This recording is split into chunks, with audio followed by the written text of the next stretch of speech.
उत्तर 55 গ্রামের সিন্ডিকেটের পান্ডা এই আফরোজ। সেক্ষেত্রে প্রশ্ন উঠছে, তাহলে কি সিন্ডিকেট রাজে বাধা দিতেই খুনের ছক, হামলার ছক, কোটি কোটি টাকার সম্পত্তির সূত্রেই জোরালো হচ্ছে তত্ত্ব, উঠে আসছে ভেরি দখল জবরদখলের তত্ত্ব। হায়দারের বিরুদ্ধে তোপ ধৃত আফরোজের, হায়দারের বিরুদ্ধে অভিযোগ স্থানীয় প্রমোটারেরও। হায়দার কাউন্সিলর সুশান্ত ঘোষের ঘনিষ্ঠ বলে পরিচিত, যদিও অভিযোগ মানতে নারাজ হায়দার আলী। হামলার পেছনে বড় মাথা রয়েছে দাবি করছেন হায়দার আলী।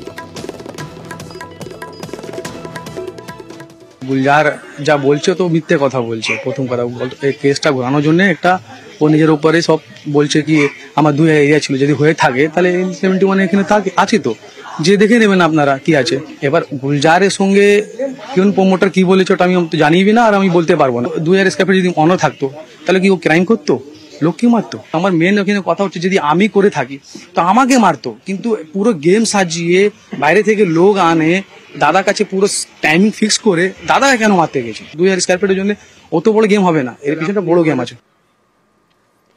হায়দারের বিরুদ্ধে আরো অভিযোগ প্রমোটারের, আফরোজকে মারধরও করে হায়দারের লোকজন। চাঞ্চল্যকর অভিযোগ স্থানীয় প্রমোটারের, শুনুন। গুলজার 2012 সালে আমি প্রমোটিং করছিলাম, ওই জায়গাটা ওনার বাবা 2খানা ফ্ল্যাট আমার থেকে বুক করেছিল, আর গুলজার আলী গ্রাউন্ড ফ্লোরে 2000 স্কয়ার ফিট জায়গা বুক করেছিল। জায়গা আমরা তৈরি করতে পারিনি, কোনো কারণে আমরা এখান থেকে চলে যাই। তারপরে আসার পরে দেখি ওই জায়গাটা অন্য লোক ঢুকে গেছে। হ্যাঁ, আমি 2012 সালে একটা না দুটো ছাদ করেছিলাম। হ্যাঁ, ও বুকিং করেছিল আমার থেকে, গুলজার আমার থেকে বুকিং করেছিল। হ্যাঁ, গ্রাউন্ড ফ্লোরে 2000 স্কয়ার ফিটের জায়গা। ওই জায়গাটা ওরা হায়দার আলী ওদের দখলে দেয়নি, একটুখানি আমি জানি। আর কিছুদিন আগে শুনেছিলাম যে গুলজারকে দরভঙ্গা মোড়ে হায়দার আলীর ছেলেরা মেরেছিল, এটা আমি শুনেছিলাম। তারপরে হায়দার আমাদের গুলজার সাথে কোনো যোগাযোগ নেই, শুনছি যে গুলজার ওখানে হাইরেন্ট লাগিয়ে দিয়েছে আর অন্য জায়গা থাকছে। সুশান্ত ঘোষের উপর হামলার পর সেই আগ্নেয়াস্ত্র কি পাশের খালে, বাড়ির পাশের খালে ফেলে দেয় দুষ্কৃতীরা, তা জানতেই কিন্তু আজ তল্লাশি করা হয়। সুশান্ত ঘোষের বাড়ির পাশে যে খাল রয়েছে সেই খালে তল্লাশি চালায় ডুবুরি নামিয়ে তল্লাশি পুলিশের।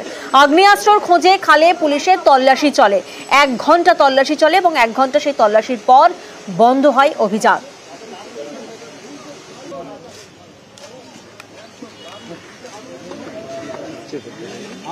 সামনে লাঠি ছিল না, কিন্তু এখানে জানেন তো একটা ইন্টারেস্টিং তথ্য সামনে আসছে। এই যে হামলা করা হয়েছে এটা প্রথমবার নয়, 5 মাসে 3 বার হামলার ছক। কাউন্সিলর সুশান্ত ঘোষের উপর আগেও হামলার চেষ্টা করা হয়, 2 বার তো বিহার থেকে ভাড়া করা হয় দুষ্কৃতী। আর তারপর পুজোর মধ্যেও সুশান্তকে হামলার ছক, জেরায় দাবি করছে আফরোজ। সান্নিক এই মুহূর্তে আমাদের সঙ্গে রয়েছেন, সান্নিকের কাছে সরাসরি যাব। সান্নিক, আমরা দেখছি যে 5 মাসে 3 বার হামলার ছক, কিন্তু কেন 5 মাসের মধ্যে 3 বার হামলার ছকের কারণ কি? ঠিক কোন জায়গায় বাধা ছিল?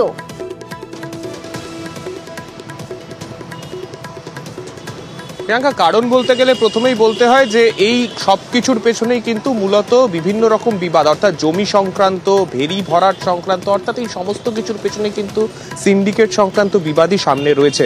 এর আগে একটা যেমন তোমাকে মোটিভের কথা, যেটা পুলিশি জেরায় আফরোজ জানিয়েছে বলে জানালাম, যে অর্থাৎ গোডাউন সংক্রান্ত, সেই সংক্রান্ত আক্রোশ সেটা শুধুমাত্র এইবার নয়, এর আগে গত 5 মাসে 3 বার এই আক্রোশের জেরে সে চেষ্টা করেছিল এই কাউন্সিলরকে যেভাবেই হোক মারতে হবে, সে এই জন্য কিন্তু কার্যত মরিয়া হয়ে উঠেছিল।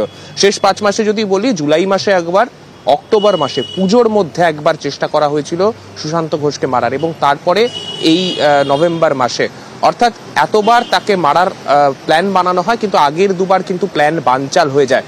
এর আগে অর্থাৎ একবার অক্টোবর মাসে এবং এই নভেম্বর মাসে পরপর 2 বার বিহার থেকে এই ভাড়া করে আনা গুন্ডা দিয়ে চেষ্টা করা হয় তাকে মারার, কিন্তু আগের বার আমরা দেখলাম আগের 2 বার প্ল্যান বানচাল হয়ে যায়, এবং এবারও প্ল্যান একেবারে সামনে এসেও কিন্তু প্ল্যান পুরোপুরি বানচাল হয়ে যায় বলাই যায়।